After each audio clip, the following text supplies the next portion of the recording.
Hello everyone, welcome back to our channel let's learn together. ఈరోజు మన వీడియోలో నేను నా ఎవ్రీ మంత్ బుల్లెట్ జర్నల్ని కానీ లేకపోతే to do list what ever నేను ఎలా ప్లాన్ చేసుకుంటాను ఏంటి అనేది నేను ఈ వీడియోలో చూపిద్దాం అనుకుంటున్నాను. సో నేను ఎవ్రీ మంత్ నా మంత్ని నేను షెడ్యూల్ చేసుకుంటాను అనమాట. ఆ మంత్లో నాకు ఏమైనా ఇంపార్టెంట్ డేస్ ఉన్నాయా లేకపోతే ఇంపార్టెంట్ వర్క్స్ ఉన్నాయా ఏంటి అనేది నేను అన్నీ ఆ మంత్కి సంబంధించినవి సపరేట్గా అండ్ టు డూ లిస్ట్ అన్నీ చేస్తాను. అది నేను ఈ వీడియోలో మీకు క్లియర్గా చెప్పాలనుకుంటున్నాను. సో నేనైతే ఒక సపరేట్ నోట్ దీనికి మెయింటైన్ చేస్తాను అనమాట. ఈ బుక్ అనేది నేను కాలేజ్కి కానీ లేకపోతే బయటకి ఎక్కడైనా వెళ్ళేటప్పుడు కానీ నేను అన్నిటికీ బుక్ క్యారీ చేస్తాను. అందుకని నాకు క్యాలెండర్ అనేది మెయిన్ రోల్ ప్లే చేస్తుంది నాకు. సో నేను ఫస్ట్ క్యాలెండర్ అనేది నేను ఆర్గనైజ్ చేసుకుంటాను ఆ బుక్ మీద.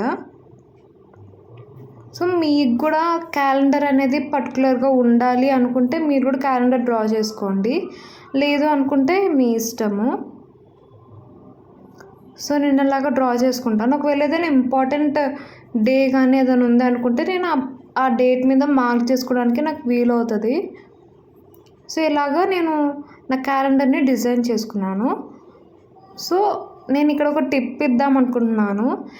మీరు డిజైన్ చేసుకునే ఫస్ట్ పేజ్ మీకు నచ్చినట్టుగా ఎంత ఇంట్రెస్టింగ్గా మీరు గీసుకొని కానీ లేకపోతే నీట్గా డ్రా చేసుకుంటారో మీకు ఆ వర్క్ అనేది అంత ఇంట్రెస్టింగ్గా చేసుకోవాలనిపిస్తుంది.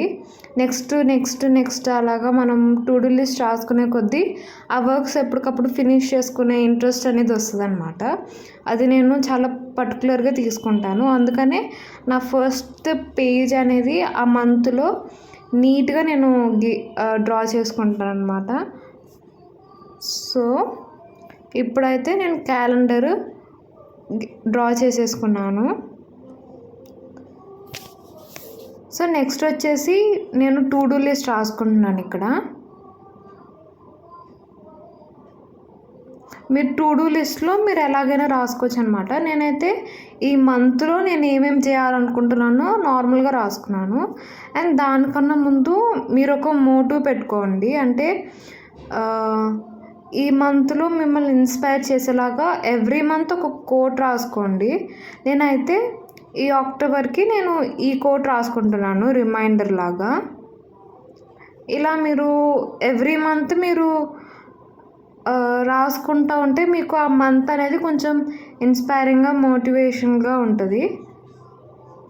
అలాగే నేను ఏ డే ఫినిష్ అయిపోతే ఆ డే క్యాన్సిల్ చేసేసుకుంటాను నా క్యాలెండర్లో. సో అప్పుడు నేను ఎవ్రీ టైం నా ఫస్ట్ పేజ్ అనేది నేను చూస్తాను. అలాగా నాకు ఈ రిమైండర్ నాకు మళ్ళీ రిమైండ్ అవుతుంది. అలాగే నేను డేస్ అన్నీ పర్ఫెక్ట్గా కంప్లీట్ చేస్తున్నట్టు నాకు మోటివేషనల్గా ఉంటుంది. వర్క్స్ కంప్లీట్ చేస్తున్నట్టు నాకు మోటివేషనల్గా ఉంటుంది. అందుకనే ది మెయిన్ కాజ్ నేను క్యాలెండర్ చాలా సీరియస్గా గీసుకుంటాను. సో మీరు కూడా నా ప్లాన్ నచ్చితే ట్రై చేయండి ఒకసారి. మీకు కూడా చాలా పర్ఫెక్ట్గా వర్క్ అవ్వచ్చు. అండ్ ఇప్పుడు నేను టు డూ లిస్ట్ రాసుకుంటున్నాను. ఈ మంత్లో నేను ఏం చేయాలనుకుంటున్నాను. వీక్లీ టు డూ లిస్ట్ అయితే నేను every first day of week నేను రాసుకుంటాను అనమాట. సో ఈ వీక్లో నేను కాలేజ్ వర్క్స్ కానీ పెండింగ్స్ కానీ కంప్లీట్ చేసేయాలి అని నేను నార్మల్గా ఎవ్రీ వీక్ రాసుకుంటాను. సో అలాగే నేను ఇక్కడ 3 పాయింట్స్ రాసుకున్నాను కదా నా మంత్ షెడ్యూల్వి. ఒకటి వచ్చేసి ఈ మంత్లో నా కాలేజ్ వర్క్స్ ఏమీ పెండింగ్ ఉండకూడదు, అన్నీ కంప్లీట్ అయిపోవాలి. అండ్ ఇంపార్టెంట్ అనుకున్నప్పుడు మీరు అది ఇంకొక డిఫరెంట్ సింబల్ యూజ్ చేసుకోండి.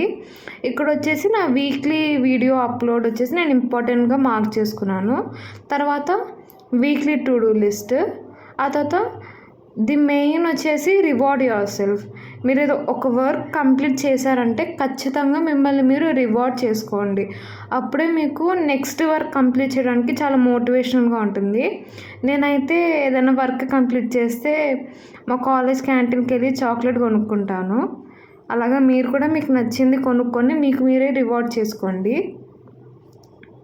అండ్ నాకు ఈ అక్టోబర్ అనేది హ్యాపీగా ఫినిష్ అవ్వాలి కాబట్టి నేను హ్యాపీ అక్టోబర్ అని చెప్పి రాసుకున్నాను. సో నేను ఇలాగా సింపుల్గా నా ఎవ్రీ మంత్ షెడ్యూల్ అనేది ప్లాన్ చేసుకుంటాను. And weekly to do list కూడా నేను రాసుకుంటాను అనమాట. అంటే ఈ వీక్లో ఈ వర్క్స్ నాకు ఉన్నాయి, ఇవి కంప్లీట్ చేసుకోవాలని నేను ఎవ్రీ వీక్ రాసుకుంటాను. సో తడా ఇలాగా నా టు డూ లిస్ట్ ఆర్ నా బుల్లెట్ జర్నల్ కంప్లీట్ అయిపోయింది.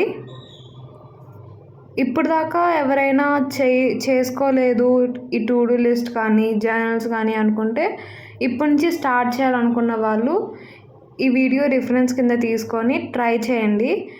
మీ వర్క్స్ అనేది చాలా పర్ఫెక్ట్గా ఫినిష్ చేసుకోవడానికి వీలవుతుంది అన్నమాట.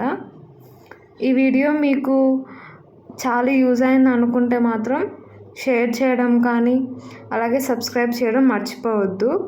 Thank you.